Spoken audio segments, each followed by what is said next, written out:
are discuss about the representation of complex number in a Cartesian plane. देखिए, suppose that we have a complex number z equal to a plus iota b. Z equal to a plus iota b. A is the real and iota b is the imaginary. ये वास्तविक है और ये काल्पनिक है। अब इस दोनों पॉइंट्स को एक तरह से अपन देखें, इन दोनों नंबर्स को एक प्लेन में रिप्रेजेंट करते हैं। किस तरह करते हैं देखिए, सबसे पहले मैं प्लेन यहाँ भी डिनोट करता हूँ। ये आपका एक्स एक्सिस होता है, ये आपका वाई एक्सिस होता है और दोनों जहाँ कट करती है उसको क्या बोलते हैं, ओरिजिन। तो एक्स एक्सिस, वाई एक्सिस और ये ओरिजिन। एक्स एक्सिस को बोलते हैं रियल एक्स, क्या बोलते हैं, रियल एक्सिस, और वाई को बोलते हैं इमेजिनरी। ये जो वाई एक्सिस है इसको बोलते हैं इमेजिनरी एक्सिस, और ये एक्स होता है उसको बोलते हैं रियल एक्सिस। तो अगर मुझे ए कोमा बी को रिप्रेजेंट करना है तो एक तरह से देखेंगे, ए का मतलब ये यहाँ से लेके यहाँ तक का डिस्टेंस ए हो गया और यहाँ से यहाँ तक का डिस्टेंस बी हो गया। इन दोनों को अपन डिनोट करेंगे तो एक पॉइंट आएगा पी जिसके कोऑर्डिनेट होंगे ए कोमा बी। ए रियल हो गया, बी आपका इमेजिनरी हो गया। अगर मैं इसको यहाँ से मैच करता हूँ तो ये आपका एक ट्राइंगल बन रहा है जिसका ये डिस्टेंस ए है और ये डिस्टेंस बी है। तो इस तरह से अपन किसी कॉम्प्लेक्स नंबर को एक प्लेन में रिप्रेजेंट करते हैं। इस प्लेन का नाम है आर्गंड प्लेन, आर्गंड प्लेन, या इसको हम बोल सकते हैं कॉम्प्लेक्स प्लेन, कॉम्प्लेक्स प्लेन। कोई भी नंबर दिया गया है इसको अपन एक प्लेन में रिप्रेजेंट करते हैं। इस प्लेन का नाम है आर्गंड प्लेन या फिर कॉम्प्लेक्स प्लेन। अब देखिए, यहाँ पे दो बातें अपन नोट करेंगे। पहली बात कि ये जो पॉइंट P है जिसके कोऑर्डिनेट में a कोमा b ले रहा हूँ, ओरिजिन से कितना डिस्टेंस के ऊपर है। जो O से लेके जो ओरिजिन तक का डिस्टेंस है OP, इस OP को मैं बोलूँगा R। और ये डिस्टेंस कैसे फाइंड करेंगे, जैसे अपन कोऑर्डिनेट में डिस्टेंस फॉर्मूला लगाते हैं, a माइनस 0 का स्क्वायर और b माइनस 0 का स्क्वायर, ये हो गया आपका a square plus b square. तो इस तरह से आप यहाँ पे इस r का वैल्यू फाइंड कर सकते हैं। इसी तरह से ये जो OP है वो x एक्सिस के साथ मान लीजिए थीटा एंगल बना रही है, तो यहाँ से आप थीटा का वैल्यू भी निकाल सकते हैं। टेन थीटा होता है परपेंडिकुलर अपॉन बेस, मतलब b upon a। Tan theta का वैल्यू b अपॉन a है, तो यहाँ से थीटा का वैल्यू क्या मिल जाएगा, tan inverse b upon a, tan inverse b upon a। तो इस तरह से किसी पॉइंट को आर्गंड प्लेन में रिप्रेजेंट करते हैं, साथ के साथ में पैरामीटर्स फाइंड करते हैं। और ये जो पैरामीटर है r, ये O से लेके P तक का मैग्नीट्यूड है, वैल्यू है, डिस्टेंस है। और ये जो एंगल थीटा है ये एक्स एक्सिस के साथ में जो एंगल है वो है जिसका वैल्यू है tan inverse b upon a। इस तरह से अपन किसी भी कॉम्प्लेक्स नंबर को प्लेन में रिप्रेजेंट करते हैं। इसको बोलते हैं आर्गंड प्लेन में रिप्रेजेंट करना। ओके, अब ये दो पैरामीटर आए अपने पास, एक आया है r और दूसरा आया थीटा। इन दोनों पैरामीटर्स का डिस्कशन करते हैं। तो देखिए, नेक्स्ट हेडिंग शुरू होता है अपना, यस सर, नेक्स्ट हेडिंग शुरू होता है मॉड्यूलस। मॉड्यूलस, मॉड्यूलस किसको बोलते हैं, अगर इसको हिंदी में बात करूं, मैं हिंदी मीडियम के स्टूडेंट देख रहे हैं उनके लिए बता देता हूं, इसको बोलते हैं मापांक। मापांक कैसे निकालते हैं, कोई भी आपको कॉम्प्लेक्स नंबर z दिया हुआ है z, तो इस z का मापांक कैसे निकालते हैं वो देखिए।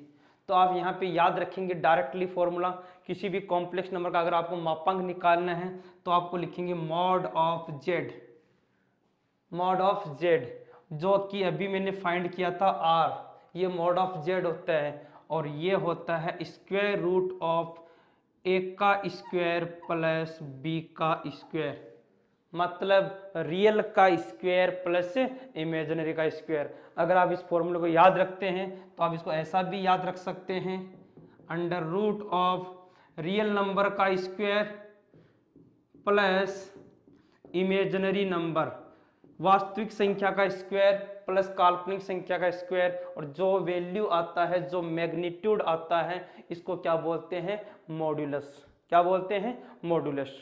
ओके, इसके बाद में एक वैल्यू और है, एक वैल्यू और आती है आर्ग्यूमेंट।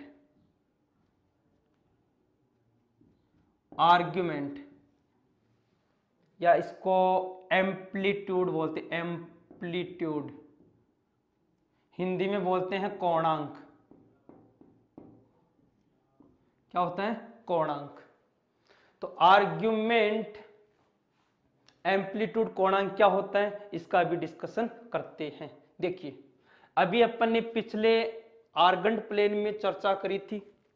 क्या चर्चा करी थी कि सर अगर मान लीजिए एक पॉइंट यहाँ पे ये है a, b, और ये a, b एक्स अक्ष के साथ थीटा एंगल बना रहा है, तो आप लोगों ने थीटा फाइंड किया था, और थीटा का वैल्यू क्या आया था आपके पास, थीटा का वैल्यू आया था theta equal to tan inverse b by a, tan inverse b by a, perpendicular upon base. ये परपेंडिकुलर है b और बेस है आपका a, लंब बट्टे आधार। तो यहां से tan इनवर्स का वैल्यू आया था। लेकिन आप कहेंगे जरूरी थोड़ा है सर हर कॉम्प्लेक्स नंबर आपका फर्स्ट क्वाड्रेंट में हो। कई वैल्यू ऐसा होता है, जैसे मान लीजिए ये आपका x पॉजिटिव था, y नेगेटिव था, तो दोनों वैल्यू पॉजिटिव थी।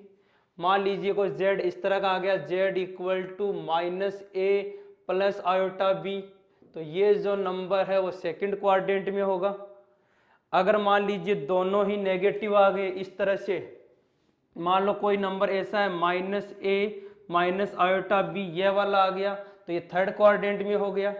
इसके अलावा मान लीजिए आपका complex number a minus iota b आ गया, तो ये फोर्थ क्वाड्रेंट में हो गया। तो अब कैसे आप फॉर्मूला फाइंड करेंगे, फर्स्ट में, सेकंड में, थर्ड में, फोर्थ में। फर्स्ट में एंगल ये बन रहा था, अगर सेकंड में बनाना है तो ये एंगल आपका ऐसा बन जाएगा। अब थर्ड में बनाते हैं तो एंगल आपका ऐसा बन जाएगा, फोर्थ में बनाते हैं तो एंगल आप ऐसा बन जाएगा। तो ये वैल्यू कैसे निकालते हैं, तो देखिए ये जो आर्ग्यूमेंट है इसका वैल्यू कैसे निकालते हैं। यस सर, आर्ग्यूमेंट का वैल्यू कैसे निकालते हैं, ध्यान से देखिए। कोई भी आर्ग्यूमेंट है उसका जो वैल्यू है थीटा का वैल्यू आप माइनस पाई से प्लस पाई में फाइंड करेंगे। इसका जो प्रिंसिपल वैल्यू है, प्रिंसिपल वैल्यू है वो माइनस पाई से प्लस पाई के बीच में फाइंड करेंगे। मतलब ये जो अभी आप एंगल मेजर कर रहे हैं इस तरह से, आपका एंगल आप अगर यहाँ मेजर करना है तो आप इस डायरेक्शन से भी कर सकते हैं। तो प्रिंसिपल वैल्यू जो आएगी वो क्या आएगी, माइनस पाई से प्लस पाई के बीच में। ओके, मान लीजिए आपका कोई नंबर यहाँ पर है फर्स्ट क्वाड्रेंट के अंदर, ये वाला वैल्यू, तो आपका थीटा आएगा tan इनवर्स b बाई ए, कोई दिक्कत नहीं है। लेकिन मान लीजिए कोई नंबर आपका यहाँ पर है z equal to minus a plus iota b है, सेकंड क्वाड्रेंट में है, तो आपका थीटा आएगा pi minus tan inverse b by a, pi minus tan inverse b by a. अगर वैल्यू थर्ड क्वाड्रेंट में है, अगर वैल्यू थर्ड क्वाड्रेंट में है, तो अब इधर से मेजर नहीं करेंगे, अब इधर किस तरफ मेजर करेंगे। मान लीजिए यहाँ पे है कोई वैल्यू, तो यहाँ पे जो थीटा आएगा, यहाँ z होगा माइनस ए माइनस आयोटा बी, मतलब दोनों ही नेगेटिव, तो थीटा आएगा आपका यहाँ पे pi minus tan inverse b by a, tan inverse b by a. लेकिन जो साइन है वो साइन आएगा यहाँ पे नेगेटिव में, तो pi minus tan inverse b by a और आएगा नेगेटिव में, क्योंकि अपन डायरेक्शन क्या ले रहे हैं, उल्टी डायरेक्शन ले रहे हैं। और अगर आपका z फोर्थ क्वाड्रेंट में है, मतलब z equal to a minus iota b है, इसका मतलब है यहाँ थीटा जो आएगा वो आएगा tan inverse b by a in negative. मतलब फोर्थ क्वाड्रेंट में जो आएगा वैल्यू वो नेगेटिव में टेन इनवर्स बी बाई ए आएगा। दोबारा देखिए, फर्स्ट क्वाड्रेंट में एज इट इज, सेकंड में पाई माइनस, थर्ड में भी pi minus but in negative direction, and fourth में minus tan inverse b by a. इस तरह से अपन किसी भी कॉम्प्लेक्स नंबर का आर्ग्यूमेंट या प्रिंसिपल आर्ग्यूमेंट जिसको बोलते हैं वो फाइंड कर सकते हैं। तो ये हो गया आपका आर्ग्यूमेंट, और पिछला कौन सा था आपका, मॉड्यूलस। तो किसी भी कॉम्प्लेक्स नंबर का मॉड्यूलस और आर्ग्यूमेंट अपन फाइंड कर सकते हैं। अभी एक छोटा सा एग्जांपल करते हैं। यस, एग्जांपल देखिए, z equal to -1 plus iota root 3। यहाँ पे आप देख रहे हैं कि सबसे पहले जो रियल पार्ट है वो माइनस है और इमेजिनरी पार्ट है वो प्लस है। तो ये वैल्यू कौन से क्वाड्रेंट में लाइक करेगी, आप कहेंगे रियल माइनस है इधर और ये प्लस, इसका मतलब सेकंड क्वाड्रेंट में लाइक करेगा। ये जो पॉइंट है -1, कहाँ लाइक करेगा, सेकंड क्वाड्रेंट में लाइक करेगा। तो सबसे पहले निकालते हैं मॉड्यूलस। तो मॉड्यूलस में कोई दिक्कत नहीं है, मॉड्यूलस आप करेंगे mod of z equal to square root of real number का स्क्वायर, तो -1 का स्क्वायर प्लस √3 का स्क्वायर, तो आंसर आ जाएगा आपका 1 प्लस का 3 मतलब 4, और 4 का रूट कितना आ गया 2। तो इस तरह से किसी भी कॉम्प्लेक्स नंबर का मॉड्यूलस निकाल सकते हैं। इसके बाद में बात करते हैं एंगल, कोणांक, आर्ग्यूमेंट। आर्ग्यूमेंट कैसे निकालते हो देखिए, आर्ग्यूमेंट का फॉर्मूला बताया था आपको, theta equal to, yes sir, कौन से क्वाड्रेंट में है, सेकंड में, और सेकंड में आंसर क्या आता है, pi minus tan inverse b by a √3 upon -1, मतलब pi minus tan inverse √3। Tan inverse में √3 वैल्यू किसका होता है, ये होता है पाई बाई 3, 60 डिग्री का। तो फाइनली आंसर कितना आ गया, 2 पाई बाई 3। कहने का मतलब ये जो पॉइंट है इसका एंगल कितना है, 2 पाई बाई 3। ये आपका क्या आ गया, एम्पलीट्यूड या आर्ग्यूमेंट जिसको बोलते हैं, कोणांक जिसको बोलते हैं। तो किसी भी नंबर का मापांक और कोणांक आप इस तरह से ज्ञात कर सकते हैं। तो ये तो बात होगी मापांक और कोणांक निकालने की। ओके, इसके बाद में बात करते हैं, देखिए यस, बात करते हैं पोलर फॉर्म।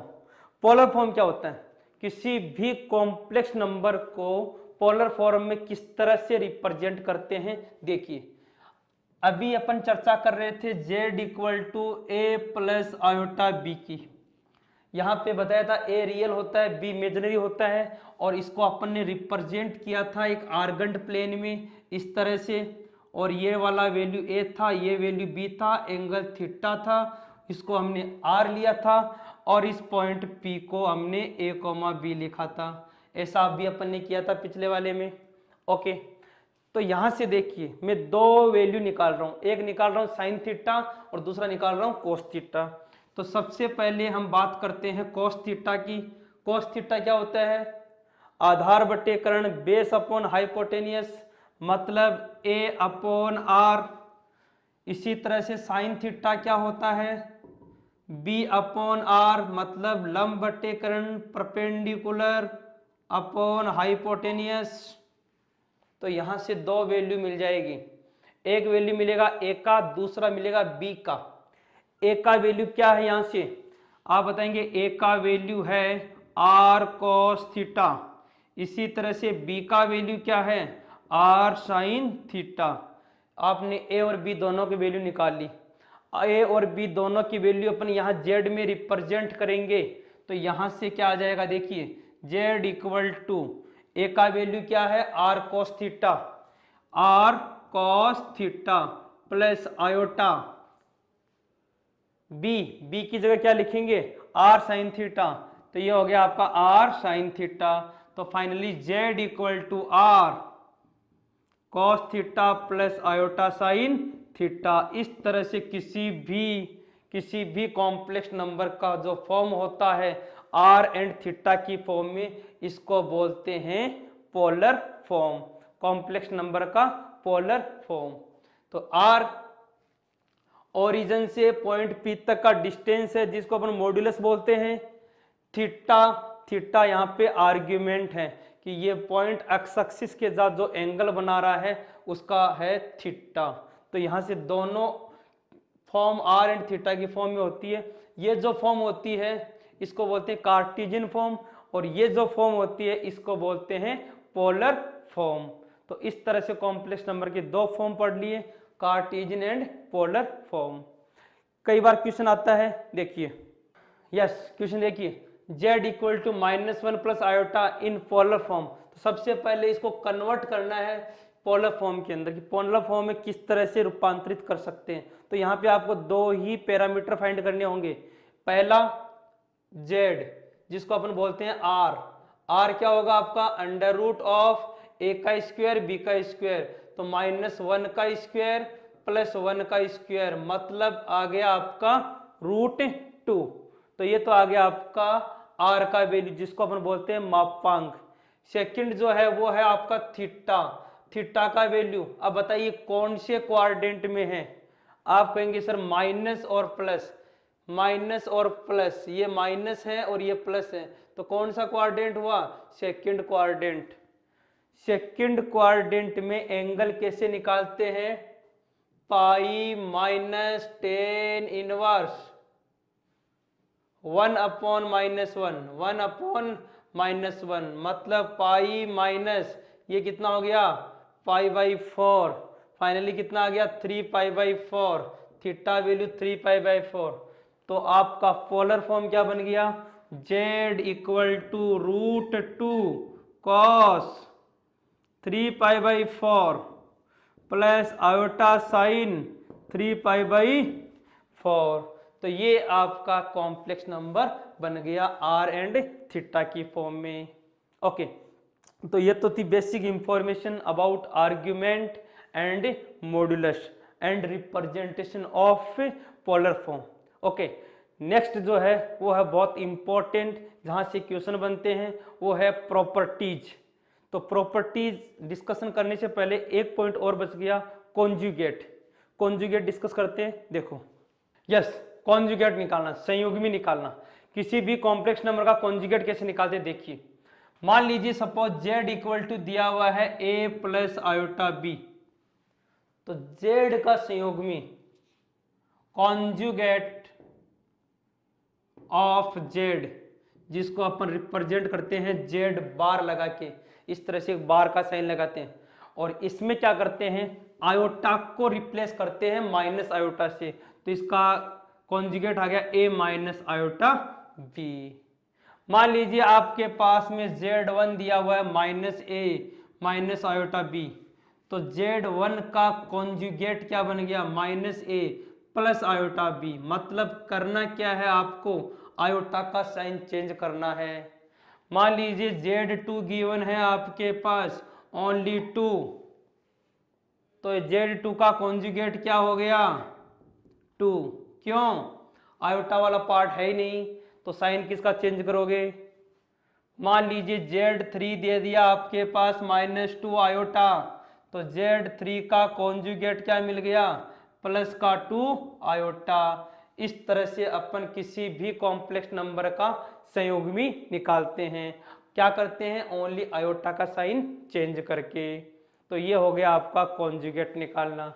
इसके बाद में जो इंपॉर्टेंट बात बता रहा था प्रॉपर्टीज, तो अपन क्या क्या प्रॉपर्टी करेंगे, सबसे पहले संयुग्मी का प्रॉपर्टी, मॉड्यूलस का प्रॉपर्टी, इसके अलावा नेक्स्ट जो है वो है आर्ग्यूमेंट का प्रॉपर्टीज। तो तीनों डिस्कस करते हैं और इनसे रिलेटेड क्वेश्चन करते हैं। देखो यस सर, अभी अपन शुरू कर रहे हैं प्रॉपर्टीज ऑफ कॉन्जुगेट, मतलब संयुग्मी के गुणधर्म।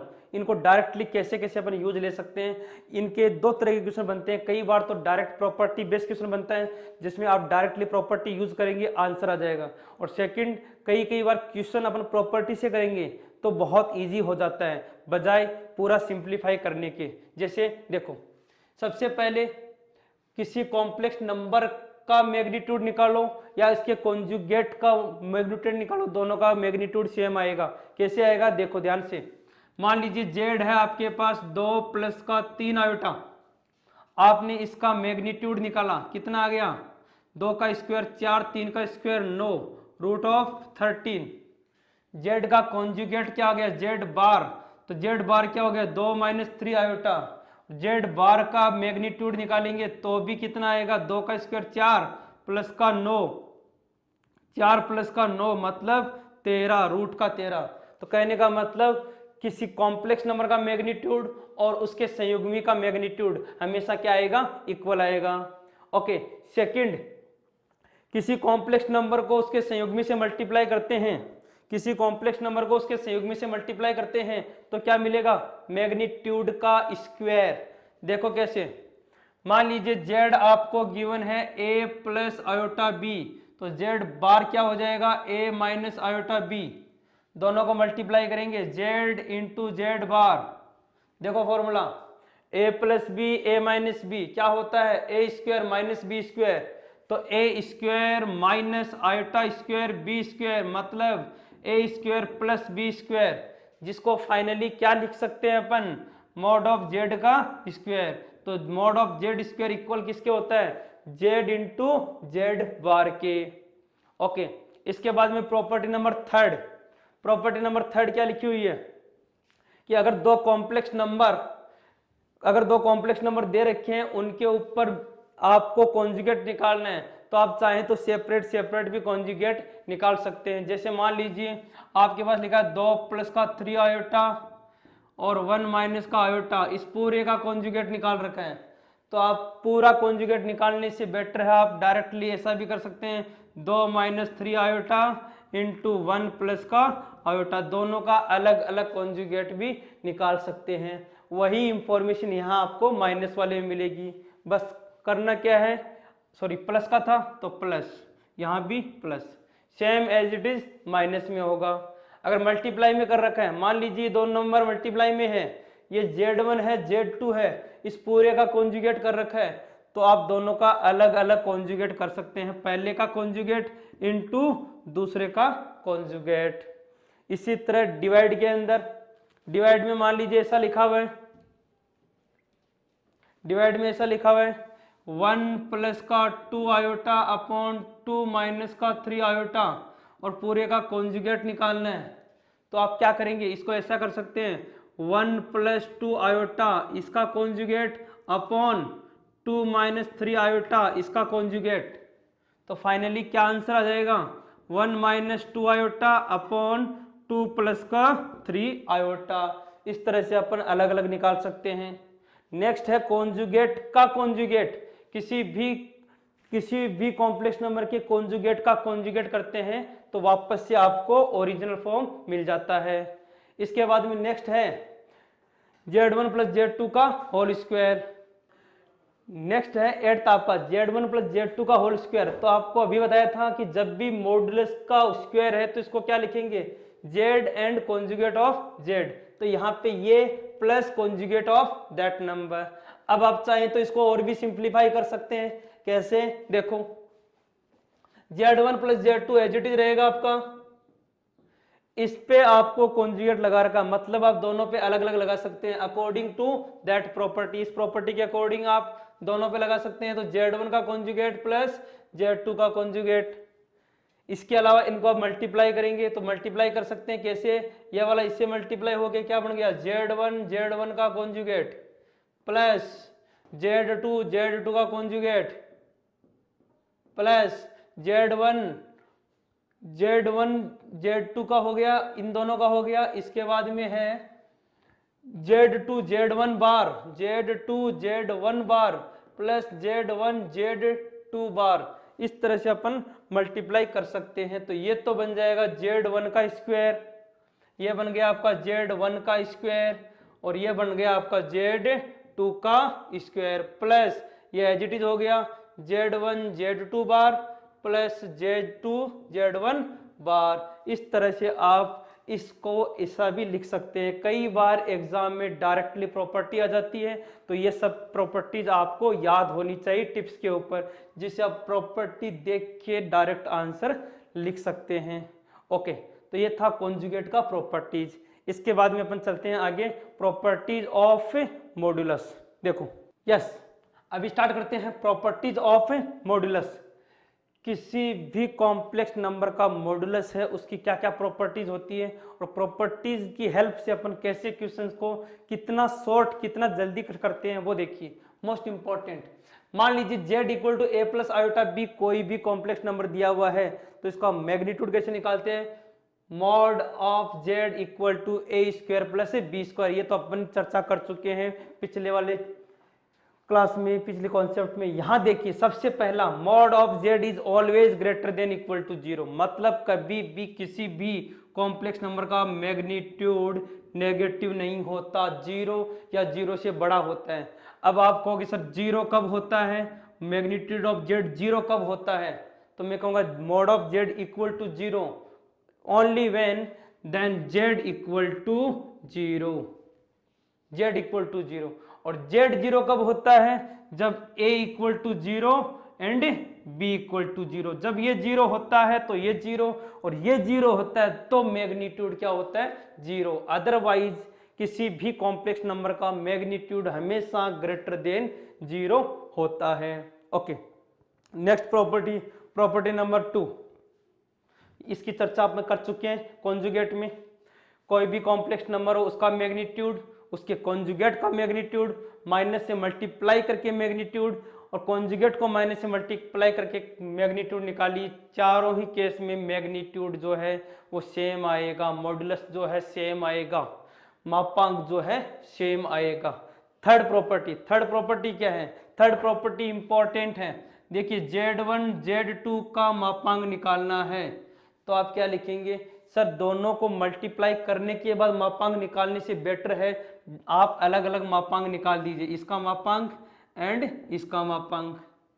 कोई बच्चा पूछेगा कि सर क्या ये 2 के लिए है या और भी ज्यादा के लिए हो सकता है। यस बिल्कुल, अगर कई बार कॉम्प्लेक्स नंबर इस तरह से लिखा हुआ जाता है एन टर्म तक, Z1 Z2 Z3 Z4 dot dot Zn, तो इसको हम क्या लिख सकते हैं, इसको हम लिख सकते हैं Z1 into Z2 into Z3 dot dot dot into Zn। मान लीजिए सपोज कोई क्वेश्चन आ गया हमारे पास, कि क्वेश्चन ये आ गया कि फाइंड मॉड्यूलस ऑफ 2 प्लस का 3 आयोटा इंटू 1 माइनस का आयोटा। तो एक तरीका तो आपके पास में ये हो गया कि दोनों को पहले मल्टीप्लाई करो और फिर इसका मैग्नीट्यूड मॉड्यूलस फाइंड करो।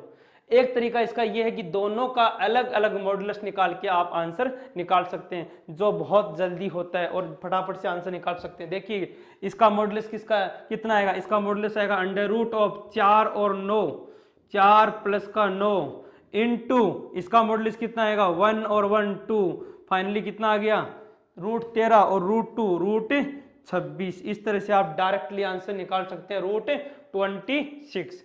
आप अगर इन दोनों को मल्टीप्लाई करके फिर मापांक निकालते तो भी आंसर इतना ही आता। ओके, इसके बाद में है next property, property number 4। Property number 4 में क्या कर रखा है, यहाँ पे 2 अलग अलग complex number numerator and denominator P upon Q की फॉर्म में लिखा हुआ है। तो जब भी कोई complex number P upon Q की फॉर्म में है तो दोनों का अलग अलग डिनोमिनेटर निकाल सकते हैं। ध्यान रखिएगा Z2 should not be 0, denominator 0 नहीं होना चाहिए, बस इतना सा ध्यान रखना है। इसके अलावा आप कर सकते हैं। देखिए कैसे, मान लीजिए आपके पास कोई क्वेश्चन है, find the magnitude of 1 plus का 2 आयोटा अपॉन 1 माइनस का 2 आयोटा।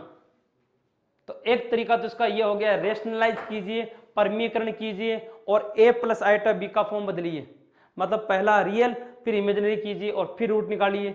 मैं कहूँगा ऐसा करने की जरूरत नहीं है, आप डायरेक्ट कर सकते हैं। कैसे करेंगे direct? 1 + 2 iota divide by 1 - 2 iota, ऐसा भी कर सकते हैं।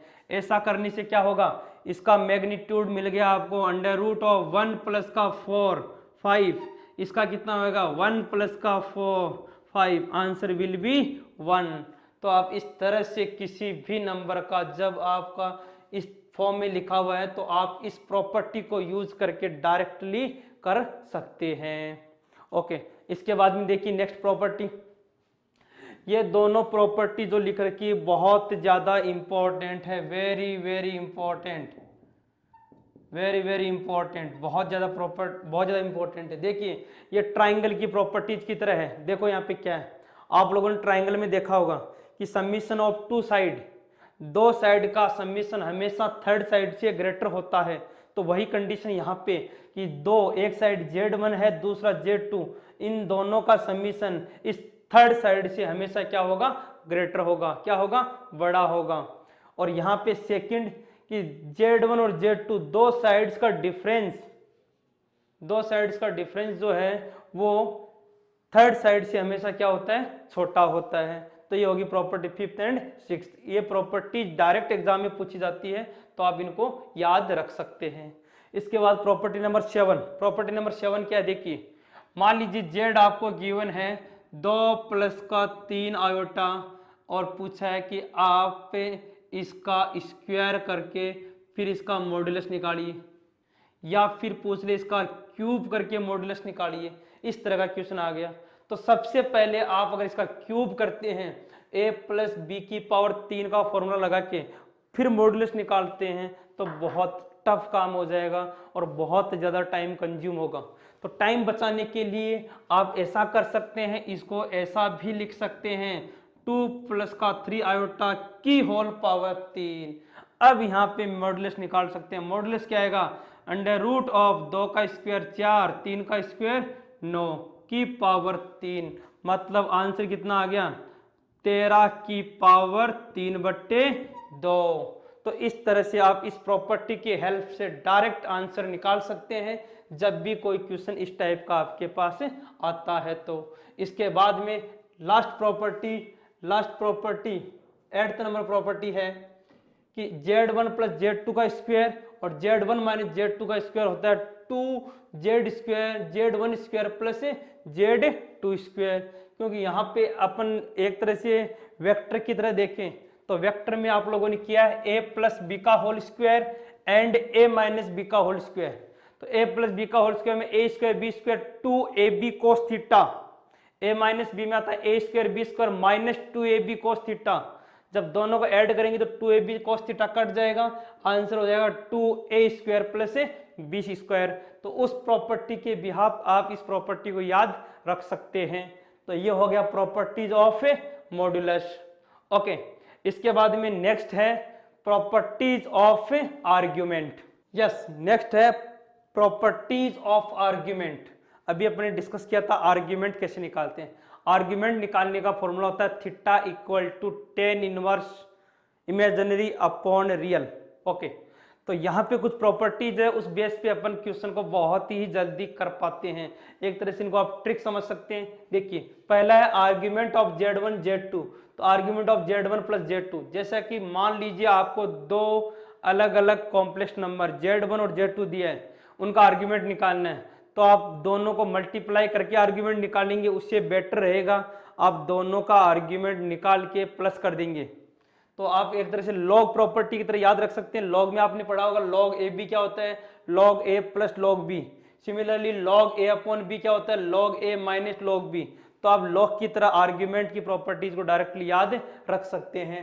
इसके बाद में है आर्ग्यूमेंट ऑफ Z⁴n। तो आप पावर आगे ले लेंगे फिर आर्ग्यूमेंट ऑफ Z निकाल लेंगे किसी भी कॉम्प्लेक्स नंबर का। ये देखिए आर्ग्यूमेंट ऑफ Z = 0, ये समझने वाली बात है।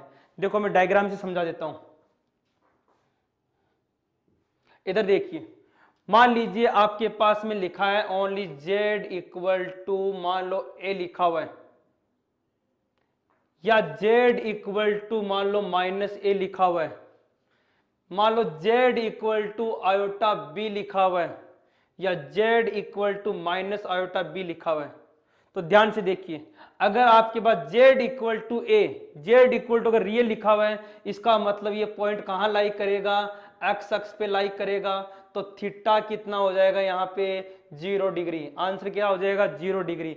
मतलब z इक्वल टू अगर ओनली पॉजिटिव रियल है, देखो ध्यान से, argument of z equal to 0, argument of z 0 कब होगा, जब z क्या है पॉजिटिव रियल, तो यहाँ पे एक क्या है पॉजिटिव रियल।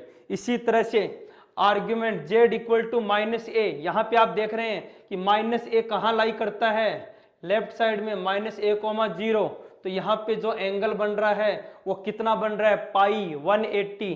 तो यहाँ पे देखो प्रॉपर्टी नंबर ये 6th प्रॉपर्टी, यहाँ पे क्या लिख रखा है, argument z equal to pi, z is negative real number. आप इस तरह से मैं आपको अलग मार्कर से दिखा देता हूँ, ये वाली प्रॉपर्टी देखिए, यहाँ पे argument of z equal to pi, z is negative real, z यहाँ पे क्या है नेगेटिव है, रियल है, तो एंगल क्या बनेगा पाई।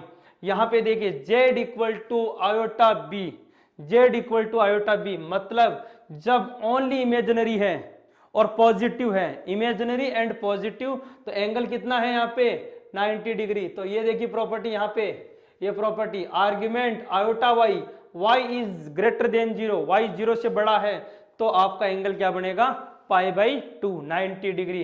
इसी तरह से अगर आपका y नेगेटिव है, इस तरह से है, z equal to minus iota B, मतलब नेगेटिव डायरेक्शन में है, तो आपका ये जो एंगल है वो कितना बन जाएगा माइनस 90 डिग्री। ये देखिए यहाँ पे माइनस पाई बाई 2, जब आपका नंबर इमेजिनरी हो, कौन सा हो नेगेटिव इमेजिनरी हो, तो एंगल क्या बनेगा माइनस पाई बाई 2। तो इस तरह से आप डायरेक्टली एंगल, और ये कुछ प्रॉपर्टीज हैं जहां से आप देख सकते हैं। ये वाली प्रॉपर्टी देखिए, आर्ग्यूमेंट ऑफ जेड बार को माइनस आर्ग्यूमेंट ऑफ जेड लिखते हैं, मतलब ये कि कोई नंबर दिया हुआ आपको इस तरह से, कोई नंबर दिया इस तरह से, जेड दिया हुआ है मान लो ए प्लस आयोटा बी, ए प्लस आयोटा बी, तो आप अगर इसका आर्ग्यूमेंट निकालते हैं तो कितना आएगा आर्ग्यूमेंट, इसका आएगा tan inverse b by A.